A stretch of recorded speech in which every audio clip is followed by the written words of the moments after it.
છીએ કે જે બે ડેમ મેં બતાવ્યા એ ઋષિવન મેનમેડ જંગલમાં બનાવેલા હતા. આ જે ડેમ તમે જોઈ રહ્યા છો એ સરસ સાબરમતી નદી ઉપર સરકારે સિરીઝ ઓફ ચેકડેમના ભાગરૂપે આ બેરેજો બનાવ્યા છે. આ એક બેરેજો 200-250 કરોડના ખર્ચે બનેલા છે. ટોટલ સાબરમતી નદી ઉપર 12 બેરેજો આવા સરકારે મંજૂર કર્યા હતા. એમાંથી 8 તો બની ગયા છે, 4 બનવાના ટેન્ડર પડી ગયા છે. તો દુનિયાની આ પહેલી એવી નદી હશે.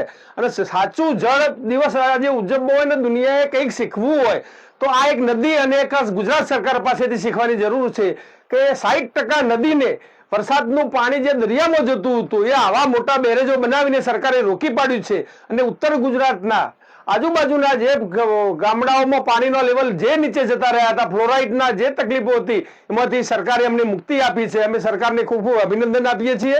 અને આ ટેકનિક ભારતના બધા જ રાજ્યો જો પોતાના વહેતી નદીઓમાં ઉપયોગ કરે અને વરસાદનું પાણી રોકે તો આજે આ જળ દિવસ સાચા અર્થમાં આપણે ઉજવે કેવા છે. Thank you. ગ્રીન ગ્લોબલ બ્રિગેડના બધા કમાન્ડોની વિનંતી છે કે ઓછામાં પાણીનો આપણે બગાડ કરીએ.